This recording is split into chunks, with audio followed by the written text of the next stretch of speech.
მოგესალმებით მეგობრებო, მოკლედ ეხა ვნახე ამ წვალებელ ნეოს ჩაუწერია ესეთი ვიდეო, სადაც ქრისტიანულ ეკლესიას ადანაშაულებს თითქოს ჩვენ გავაუქმეთ ეპისკოპოსთა ცოლოსნობა და ამიტომ ჩვენი ეკლესია არის თითქოს დემონური ცრუსწავლებებით დასნეულებული და თითქოს ესე იგი მოციქულთა განწესებებს ჩვენი ეკლესია ეწინააღმდეგება. ხა დიდი რიხით, აი ამ პარტამული რიხით გამოდის და ეკლესიას ადანაშაულებს, თითქოს ეკლესიამ რაღაცეები დაამარხინჯა და თითქოს ესე იგი დემონურ მოძღვრებას ქადაგებს მართლმადიდებლური ეკლესია, რომელსაც ეპისკოპოსის ცოლოსნობა ტრულის მე-6 მსოფლიო საეკლესიო კრების დადგენილებით, ესე იგი აიკრძალა, ხო, 692 წელს ჩატარდა ტრულის საეკლესიო კრება და ესე იგი მე-5 მე-6 მსოფლიო საეკლესიო კრება ქვია ამას, იმიტომ რომ კანონები არ გამოუციათ და 692 წელს კანონების გამოსაცემად შეიკრიბა, 102 კანონი გამოსცა და აი მე-12 და 58 კანონი ამ ეპისკოპოსთა ცოლოსნობას ეხება და მოდი ვნახოთ ეხა აი რას ლაპარაკობს ეს ნეო, რას ბოდიალობს თავისი ერეტიკული ბოდვით და ბორგნეულობით და მე ვუპასუხოთ მის ამ ბოდვას. პირველ ტიმოთეს მესამე თავი. სარწმუნოა სიტყვა, რომ თუ ვინმეს ეპისკოპოსობა უნდა, კეთილი საქმის მსურველია. მაგრამ ეპისკოპოსი უნდა იყოს უმციკლო, ერთი ცოლის ქმარი, ფხიზელი გონიერი, ღირსეული სტუმართმოყვარე განსწავლული. ანუ ერთი ცოლი უნდა ყავდესო ეპისკოპოსი. ანუ იქ მაშინ მრავალ ცოლია, ერთი ცოლი, ანუ ეპისკოპოსი უფლება აქვს, ცოლი ყავდეს. ანუ უფლება აქვს, პირდაპირ ამოს არ პავლე მოციქული ამის, ხო? ეხა მეოთხე თავს შეხედეთ. ნახეთ როგორ იწყება. მესამე თავი იყო ეს, მეოთხე ნახეთ როგორ იწყება. ხოლო სული ცხადად მეტყველებს, რომ უკანასკნელ ჟამს რწმენისგან განგებიან ზოგიერთნი და შეუდგებიან მასწულ სულთა და დემონთა მოძღვრებას. სრუმეტყველთა თვალსაჩინით, რომელთაც დადაღეს თავიანთი სინდისი, რომელნიც გზალავენ ქორწინებას და იმის ჭამას, რაც შექმნა ღმერთმა, რათა მორწმუნენი და ჭეშმარიტების მცოდნენი მადლიერებით ჭამდნენ. მიკრძალავს ქორწინებას და ვიღაცებს მაგონებს, ვიღაცებს მაგონებს. ხო, ეხლა დაფიქრდით, მე არაფერს არ ვთქვი. რომელი ეკლესიაში არის აკრძალული ეპისკოპოსი, რომ ცოლი ყავდეს? და რომელი ეკლესია გზალავს ამას უას? იმის ჭამას, რაც შექმნა ღმერთმა, რომელიც მაგიტო გითხარი, წაიკითხე. ერთ-ერთია რა, იმენა ერთ-ერთია. მე უბრალოდ მეგორი ვთხოვთ ვინმეს არ გეწევით. გეხვეწებით. მე უბრალოდ კითხვასვა, მე მაძიებელია იქნებ და მეხმარო. მეორე კლასში გადასასვლელი ლექსია იყო, ეხლა თუ რა იყო, ვერ გავიგე. ანუ მეგობრებო, აი რაც მოვისმინეთ ეხა ის არის აბსოლუტური დემაგოგია და აი ნუ ძალიან ძიმე მდგომარეობაში იმყოფება ეს ბავშვი და მე ვფიქრობ, რომ ეს ბავშვი პროექტი იყო, თავიდანვე იყო შემოგზავნილი ეკლესიაში ადამიანების დასაღუპად და ნუ მოკლედ აუცილებელია მისი მხილება და მოდი წავიკითხოთ ეხა თვითონ ეს კანონი პირველი უпростоრეთ მე-6 მსოფლიო საეკლესიო კრების მე-12 კანონი პირდაპირ ადგენს, რომ ეპისკოპოსი აღარ შეიძლება იყოს ცოლიანი და ნუ მოდი ვნახოთ ძალიან მოკლე განმარტება 4 ფურცელზე არის განმარტება, მაგრამ ნუ ძალიან მოკლე განმარტება ვნახოთ, რა იგულისხმება ამაში. პავლე მოციქული კორინთელთა მიმართ პირველ ეპისტოლეში წერს, უქორწინებელი იგი ზრუნავს უფლისასა, ვითარძი სათნო იყოს უფალსა. ხოლო ქორწინებული ზრუნავს სოფლისასა, ვითარძი სათნო იყოს ცოლსა.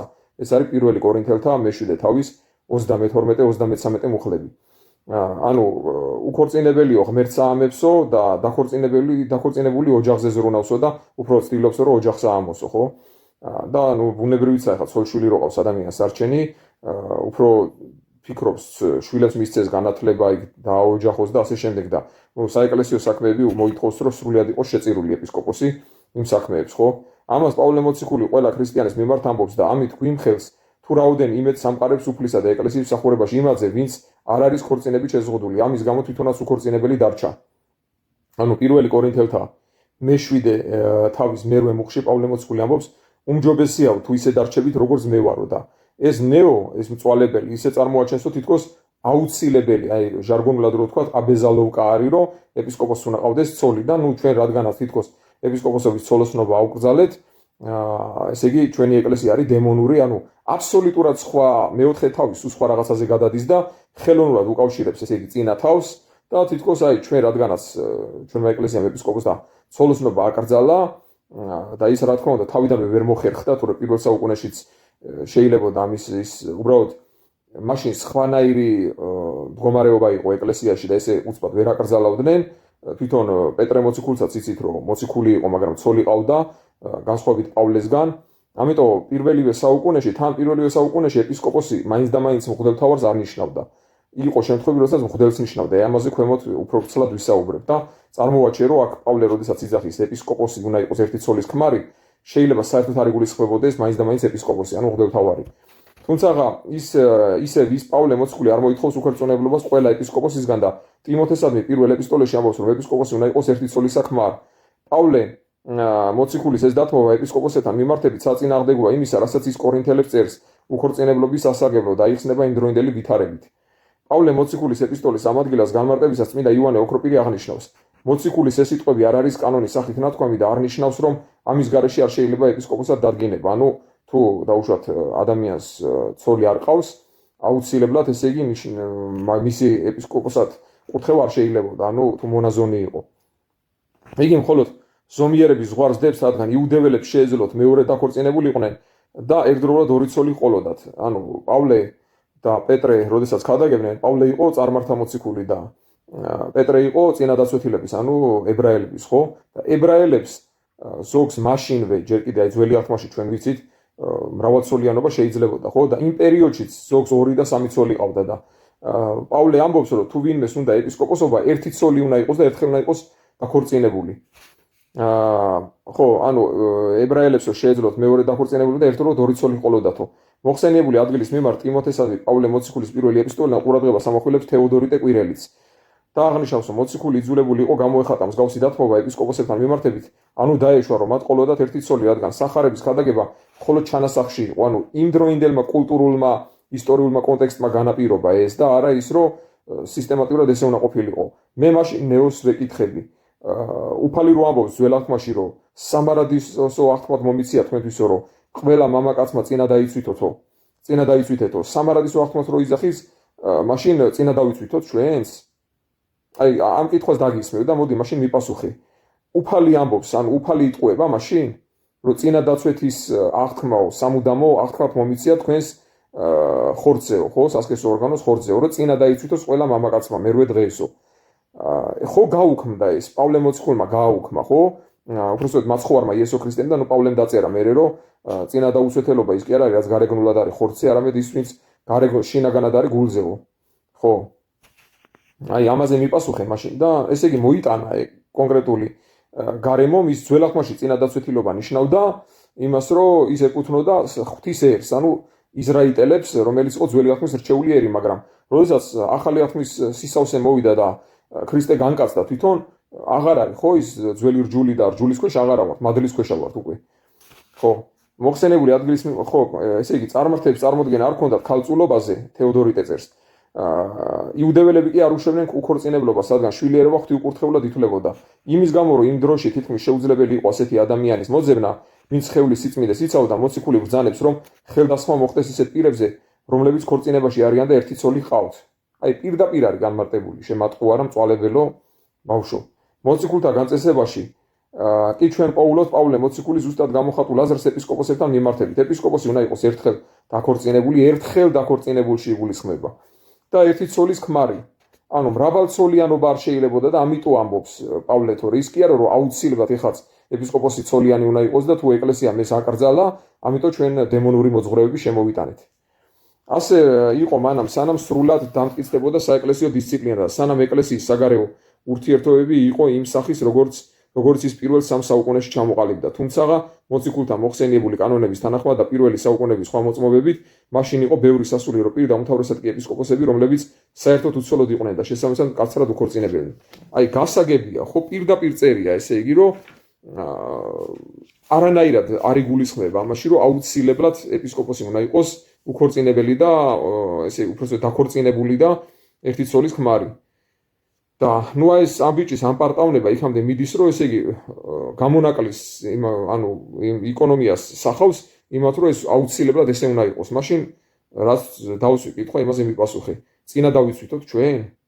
რახან ძველ აღთქმაში, მაშინ რატო გააუქმა ღმერთმა თავისი აღთქმა? იმიტომ რომ მოვიდა ეს ქრისტეს ისა და ქრისტემ გააუქმა, ხო? და სოფლიო საეკლესიო კრებები იმართებოდა სულიწმინდით. სულიწმინდის მადლით და ღვთის კარნახით გაუქმდა ეს. თუ მაგას ამბობ, რომ სოფლიო საეკლესიო კრება ცდება, მაშინ საერთოდ ქრისტიანი არ ახარ და მწვალებელი ხარ, ნუ მწვალებელი ხარ ისედაც ცხადია, მაგრამ ნუ მოკლედ. ხო. და ეს ნეო რასაც აკეთებს, ეს არის აი სექტანტური ზედაპირულობა, რომ ბიბლიური კონტექსტი, ესე იგი, ამოგლეჯს და ისტორიულ რეალობას მთლიანად უგულებელყოფს და საკუთარ უიცობას დოგმატურად ასაღებს. ეხლა მთავარი შეცდომა რაც არის მასში, რასაც ლაპარაკობს, ეს არის ანაქრონიზმი, ანუ ისტორიული კონტექსტის დამახინჯება. პირველი საუკუნის ტერმინების გაიგივება დღევანდელ საეკლესიო იერარქიასთან. ანუ რაც პირველ საუკუნეში ნიშნავდა ეპისკოპოსი, ის ეხლა ეპისკოპოსი მაგას არ ნიშნავს. და ადრე საერთოდ ეკლესია იყო წარმართული ტერმინი, მაგრამ გაქრისტიანდა ხომ ეს ტერმინი, ან დაუშვათ ეკლესია და ანუ იპოსტასი, აი ეს იპოსტასი ეკლესია, ესენი სუწარმართული ლიტურგია, სუწარმართული ტერმინები იყო. და ეპისკოპოსიც აუცილებლად ღმრთელთავარს არ ნიშნავდა, ანუ იხვეწებოდა საეკლესიო ტერმინოლოგია. ახალ აღთქმაში ტერმინი ეპისკოპოსი, ზედამხედველი და პრესვიტერი, ხუცესი ანუ მღვდელი ხშირად სინონიმებად გამოიყენება და საერთოდ არ ნიშნავს იმ ღმრთელთავრულ ხარისხს, რომელიც მოგვიანებით ჩამოყალიბდა, ანუ მაინც და მაინც ეპისკოპოსი. მოციქულთა ეპოქაში უმაღლესი მღვდელთავრები თავად მოციქულები იყვნენ, ხოლო მათ მიერ ხელდასხმული ეპისკოპოსები და პრესვიტერები ადგილობრივ თემებს მწყემსავდნენ და მათ შორის მკვეთრი იერარქიული გამიჯვნა ჯერ კიდევ არ არსებობდა და ნუ ახლა მოვიყვანოთ ბიბლიური მტკიცებულებები, რომ ეპისკოპოსი მღვდელს ნიშნავდა და მღვდელი ეპისკოპოსს ნიშნავდა. ანუ პავლე როდესაც ამბობს, რომ ეპისკოპოსი უნდა იყოს ერთი ცოლის ხმარი, იგი გულისხმობს დიდი ალბათობით მღვდლებს. მღვდელი უნდა იყოს ერთი, იმიტომ რომ ხუცესი და პრესვიტერი და ეპისკოპოსი ურთიერთმონაცვლე ტერმინები იყო. საქმე მოციქულთა მე-20 თავის მე-17 და 22 მუხლებივე. ესე იგი, პავლე მოციქული ეფესოდან იბარებს ეკლესიის ხუცესებს, ანუ პრესვიტერებს, მაგრამ იქვე 22 მუხლში მათ მიმართავს. გაუფრთხილდით თქვენს თავს და მთელ სამწყსოს, რომლის მზედამხედველებადაც ეპისკოპოსებად დაგადგინათ სულიწმინდამ, ანუ ბერძნულში არის ეპისკოპოსებად, ანუ ხუცესებს მღვდლებს მიმართავს, რომ ეპისკოპოსებად, ანუ ზედამხედველებად დაგადგინათ სულიწმინდამო. ანუ ხუცესებს ეუნება, რომ მღვდლებს ეუნება, რომ თქვენ ხართ ეპისკოპოსებიო, ანუ სამწყსოს ზედამხედველებიო. აქ შავი თეთრზე წერია, რომ იგივე პირები, ვინც პრესვიტერები არიან, ეპისკოპოსებადაც იწოდებიან. კი ბატონო. ტიტეს მიმართ პირველი თავის მე-5 მე-7 მუხლები. პავლე ეუბნება ტიტეს, რომ დაადგინოს პრესვიტერები ყოველ ქალაქში და იქვე დაძენს, ვინაიდან ეპისკოპოსი უნდა იყოს უბიწო. თუ ეპისკოპოსი სულ სხვა ხარისხის გულისხმობს პრესვიტერების დადგენის კონტექსტში ეპისკოპოსის თვისებებზე იგი აღარ ისაუბრებდა, რა თქმა უნდა, და ფილიპელთა პირველი თავის პირველი მუხლი. პავლე მიესალმება ფილიპელ, ესე იგი, სამწყსოს. ქრისტე იესოს მონები, პავლე და ტიმოთე, ფილიპეში ყოფ ქრისტეს იესოს ყველა წმინდანს, ეპისკოპოსებთან და დიაკონებთან ერთად. ანუ მღვდლებს არ ახსენებს, ეპისკოპოსებთან და დიაკონებთან ერთად. და ვიცით ჩვენ ხო, საეკლესიო იერარქია ჯერ არის დიაკონი, მერე არის მღვდელი და მერე არის ეპისკოპოსი და რეალურად ეპისკოპოსებში მღვდლებსაც გულისხმობს და მღვდელთავარსაც. ერთ ქალაქში ფილიპეში რამდენიმე მღვდელთავარი დღევანდელი გაგებით ეპისკოპოსი ერთდროულად ვერანაირად ვერ იქნებოდა. ეს ნიშნავს, რომ აქ ეპისკოპოსებში უბრალო მღვდლები, პრესვიტერები იგულისხმებიან. მოდით მიმართოთ სამოციქულო მამებს, პირველი მეორე საუკუნოს საეკლესიო მწერლებს, რომლებიც უშუალოდ მოციქულთა მოწაფეები იყვნენ და ადრე ქრისტიანულ ძეგლებს, წმინდა კლიმენტი რომაელის, წმინდა ეგნატი ანტიოქიელის, წმინდა პოლიკარპე სმირნელის, დიდაქეს და ερμის მწყემს.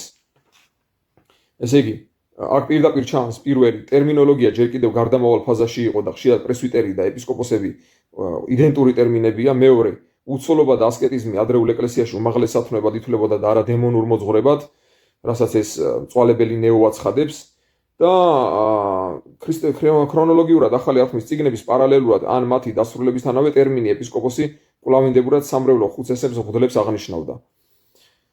წმინდა კლიმენტი რომაელი, პირველი საუკუნის დასასრული, თავის ცნობილ ეპისტოლეში კორინთელთა მიმართ, რომელიც დაახლოებით ახალი წელთაღრიცხვის 96 წელს დაიწერა, წმინდა კლიმენტი აღწერს მოციქულთა იერარქიის დადგენას. სოფლად და ქალაქად ქადაგებისას მათ მოციქულებმა ხელდასხმით დაადგინეს თავიანთი პირველი ნაყოფნი, მორწმუნეთა ეპისკოპოსებად და დიაკონებად. ეს არის პირველი, ესე იგი კორინთელთა 42 თავის მე-4 მუხლი. აქ კლიმენტი მხოლოდ ორი იერარქიულ საფეხურს ახსენებს, ეპისკოპოსებს და დიაკონებს. სად გაქრნენ პრესვიტერები? იქვე 44 თავში ის განმარტავს, რომ კორინთელებმა უსამართლოდ გადააყენეს თავიანთი წინამძღვრები და ამბობს, რომ ნაკლებად მცირე ცოდვა არ იქნება ჩვენთვის თუ ეპისკოპოსების უბიწოდ და წმინდა დაღმსრულებელთ მოვაკლებთ ამ ხარისხს. ნეტარნი არიან ისინი პრესვიტერები, რომელთაც წინასწარ განვლეს გზა. წმინდა კლიმენტისთვის ეპისკოპოსი და პრესვიტერი ერთი და იგივეა. შესაბამისად, როცა ამ ეპოქის ტექსტებში ცოლიან ეპისკოპოსებზეა საუბარი, ეს ჩვეულებრივ მღვდელს ნიშნავს. დიდაქე 12 მოციქულის მოძღვრება, პირველი საუკუნის მიწურული. ეს არის უძველესი ქრისტიანული კატეხიზმი, მისი მე-15 თავი ამბობს. დაადგინეთ თქვენთვის უფლის ღირსი ეპისკოპოსები და დიაკონები, რამე თუ ისინი ასრულებენ თქვენთვის წინასწარმეტყველთა და მოძღვართა მსახურებას. დიდაქეშიც იერარქია ორწევრიანია, ეპისკოპოსი და დიაკონი. ტერმინი პრესვიტერი აქ საერთოდ არ ფიგურირებს, რაც იმას ნიშნავს, რომ ადგილობრივი თემის მეთაური მღვდელს ეწოდებოდა ეპისკოპოსი, ანუ ზედამხედველი. მღვდელს ეწოდებოდა ეპისკოპოსი. წმინდა პოლიკარპე სმირნელი, მეორე საუკუნის დასაწყისი. იოანე ღვთისმეტყველის პირდაპირი მოწაფე პოლიკარპე ფილიპელთა მიმართ ეპისტოლეში საერთოდ არ ახსენებს სიტყვა ეპისკოპოსი. ის წერს, პოლიკარპე და მასთან ყოფი პრესვიტერები ღვთის ეკლესიას ფილიპეში. ის მოუწოდებს მორწმუნეებს დაემორჩილონ პრესვიტერებს და დიაკონებს როგორც ღმერთს და ქრისტეს. თავი მეხუთე ფილიპეში, სადაც პავლე მოციქულმა წლების წინ ეპისკოპოსები მოიკითხა. პოლიკარპე ახლა მხოლოდ პრესვიტერებს ხედავს, რატომ? იმიტომ რომ ეს სიტყვები კვლავ ურთიერთშანასულებადი სინონიმებია. ეხა პატრისტიკული მტკიცებულებები. წმინდა იოანე ოქროპირი ჰომილია ფილიპელთა მიმართ. როგორ ერთ ქალაქში მრავალი ეპისკოპოსი იყო, არავითარ შემთხვევაში მოციქული აქ ეპისკოპოსად პრესვიტერებს უწოდებს, რადგან იმ დროს სახელებს საერთო მნიშვნელობა ჰქონდათ. აი, როდესაც პავლე ამბობს, რომ ეპისკოპოსებიო, რომლებიც ფილიპეში ხართო, ხო? ნეტარი თეოდორიტე კვირელი, ტიმოთეს ეპისტოლის განმარტება. ძველად ერთსა და იმავე პირებს უწოდებდნენ როგორც პრესვიტერებს, ისე ეპისკოპოსებს, ხოლო მათ, ვისაც დღეს ეპისკოპოსებს უწოდებთ, მაშინ მოციქულები ერქვათ. ამრიგად, როდესაც პავლე მოციქული ამბობს, რომ ეპისკოპოსი უნდა იყოს ერთი ცოლის ქმარი, ეს ეხებოდა იმ ეპოქის სამრევლო მღვდლებს, პრესვიტერებს. მართლმადებელ მღვდლებს კი დღესაც ყავთ ცოლები. ეკლესიას მღვდლებისთვის ქორწინება არასდროს აუკრძალავს, განსხვავებით კათოლიკებისგან, რომლებმაც ცელებატი შემოიღეს, ხო? ეხლა რაც შეეხება მის იმას დემონურ მოძღვრებაზე, აი დემონურ მოძღვრებას რო ახსენებს. რაც შეეხება პირველი ტიმოთეს მეოთხე თავის პირველ მესამე მოხლებს, სადაც პავლე წინასწარმეტყველებს, რომ მოვლენ სრულ მასწავლებლები, რომლებიც აკრძალავენ ქორწინებას და ამას დემონურ მოძღვრებას უწოდებს, ამ მოხლის მართლმადებლობაზე მიყენება უკიდურესი უტიფრობა და ბიბლიური კონტექსტის სრული დამახინჯებაა. მოციქული აქ ებრძვის არა საეკლესიო ასკეტიზმს, ან უცოლობის აღთქმას, არამედ გნოსტიკურ და მანიქეველურ ერესებს. მანიქეველურს უფრო არა, მანიქეველობა უფრო გვიან წარმოიშვა, მაგრამ მანიქეველობაც გნოსტიკური სექტა იყო რეალურად. სოფლიო გნოსტიკური რელიგია იყო. ენკრატიტები, მარკიონიტები, რომლებიც მიიჩნევენ, რომ მატერიალური სამყარო და ხორცი ბოროტებაა, ხოლო ქორწინება თავისთავად არის ცოდვა და სიბილწე. ანუ მათ მიმართავს, რომ ვისაც ქორწინებაო დემონურად მიაჩნიაო, იმას სიბილწეთ მიაჩნია, ისინი შემოიღებენ დემონურ სიბილწესო და არა მართლმადებლებზე, რომლებსაც ეს ავანტყოფი ნეო იძახის. ტვინი და გონები და სულით ავანტყოფი. მართლმადებელი ეკლესია ქორწინებას წმინდა საიდუმლოდ მიიჩნევს. ეკლესია კი არ გრძალავს ქორწინებას, არამედ ადგენს, რომ მათ ვისაც სურთ უმაღლესი სულიერი პასუხისმგებლობისა და ასკეტური ღვაწლის ტვირთვა, მონაზვნობა, მღვდელმთავრობა თავისი ნებით თქვან უარი ამ მიწიერ ნუგეშზე ქრისტესთვის, ნებაყოფლობითი უცოლობა უფლის გულისთვის თავად ქრისტემ და პავლე მოციქულმა ჩიაქეს. დავასრულებ უკვე, იმიტომ რომ ძალიან ბევრია ამაზე რომ ვისაუბრო, ხვალამდე ვერ მოვრჩები ερμის მწყემსიდან და იქიდან რომ მოვიყვანო, ამიტომ დავასრულებ და ვიტყვი, რომ ეს ბავშვი არის ძალიან მარტყუარა და ძალიან საშიში. ამიტომ მე იმაშოვე მოუწოდებ მშობლებს, რომ გააკონტროლეთ, რას უყურებენ TikTok-ში თქვენი შვილები, რომ ეს ავადმყოფის სულიერად და გონებრივად და ყველანაირად ნეო თუ ვიღაც ხურის ტყავში გადაცმულმა მგელმა თქვენი შვილები არ დააბყოლოს და არ აცდუნოს და არ აცილოს ჭეშმარიტ გზას. ღმერთი შეგვეწიოს და გაგვაძლიეროს. ამინ.